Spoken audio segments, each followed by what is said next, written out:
Good day and welcome to the Leading with Nice Daily. My name is Matthew Ewell, and this week we're talking about communicating in times of crisis. The first thing I want to talk about is now is actually the time to be pivoting your messaging. So whatever has been working for you the past 1, 2, 3, 8, 10 years, it's time to change that. So your messaging needs to move from the problem you were solving before, long-term, over and over, to how you can solve people's problems right now. So for example, I've heard a story of a florist who typically you're probably hearing about a lot of florists that are shutting down. This florist pivoted their message from, funerals, weddings, birthdays, etc., to use flowers as a way to connect and reach out and touch somebody. Because what people want now is connection.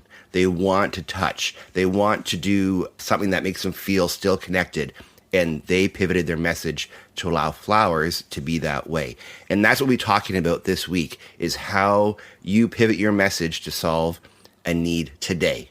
Now, I want to talk to you about communicating with empathy and authority. And what that looks like is this.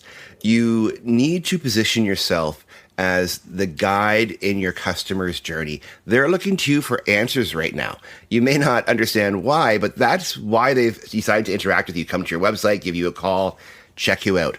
And the way you're going to help them through their journey is by showing that you have empathy. You understand their problem. You understand what's happening in the world right now. You get how they are stressed out.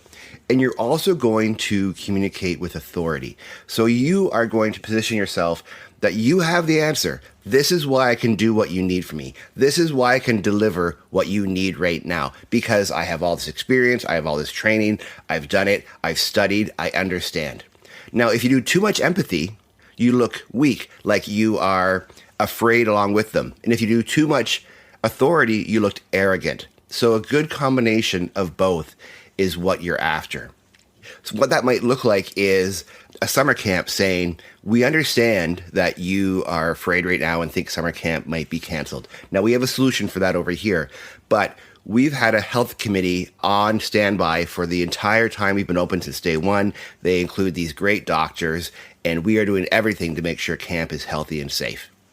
Now, today we want to look at when to be helpful and when to lead. Now, really, those can both be the same thing. Leadership can be helpful, helpfulness can be leadership, but where do you lean on one more than the other? Well, really, it's a two-pronged approach. And the first thing you want to be thinking about with helpfulness is if customers aren't ready to buy what you're selling, how can you be helpful to them? Maybe they're a current customer. Can you tell them how they can make a better use of your product or service that they have right now?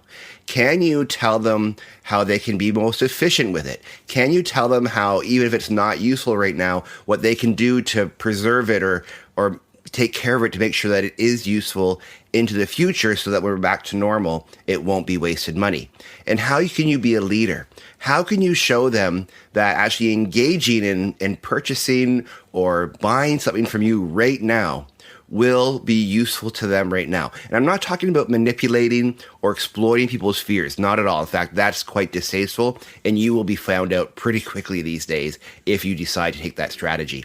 But what can you do that is going to be of a leadership mindset or voice where you are showing people the right way forward, and one that might include your product? So I'm thinking about, for example, I do consulting. So I know there's a lot of consultants that may not be able to do training or workshops at organizations right now. They're doing a lot of meetings on Zoom and Skype to talk to their clients about, okay, let's create a plan for when things are back to normal. So they're not billing right now. They're not necessarily booking sessions, but they are helping their clients position themselves to use them when they return. So how often do you want to be communicating? Well, there's two places you want to communicate. One is internal and one is external. So those partners of yours that are either employees of your companies or work closely with you, you want to have a very regular communication plan, maybe weekly, maybe even hourly, depending on how intense your organization is. I was speaking to somebody who works at a grocery store, and the supply chain management people are literally speaking at the leadership level every hour. They're like, hey, what is happening? What's going on? Where are the trucks? What is on those trucks? How are they delivering? They have strong supply chain management at grocery stores here in Canada, at least. However, they want to stay on top of it, of course, because it's a different time than normal. With your customers, your audience, you definitely want to be communicating at least weekly.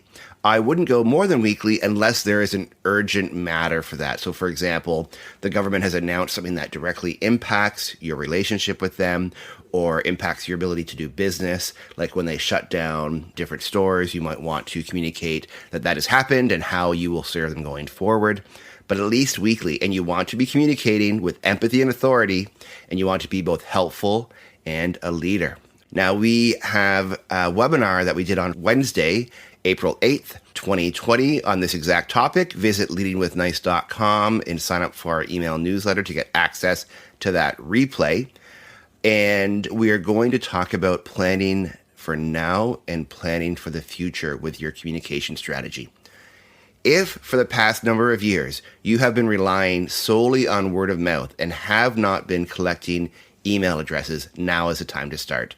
If you are a local business, you need to create some reason why people would give you their email address. So for example, if you're a convenience store, have a sign-up list in your convenience store where you will email out weekly a special that you have.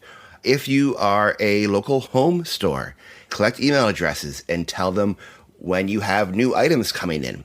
If you're relying just on social media and word of mouth, the plan there, the risk there is that you don't own those platforms. You don't own social media, and word of mouth you have a hard time controlling. Email and your own website are the only things you truly own and can control.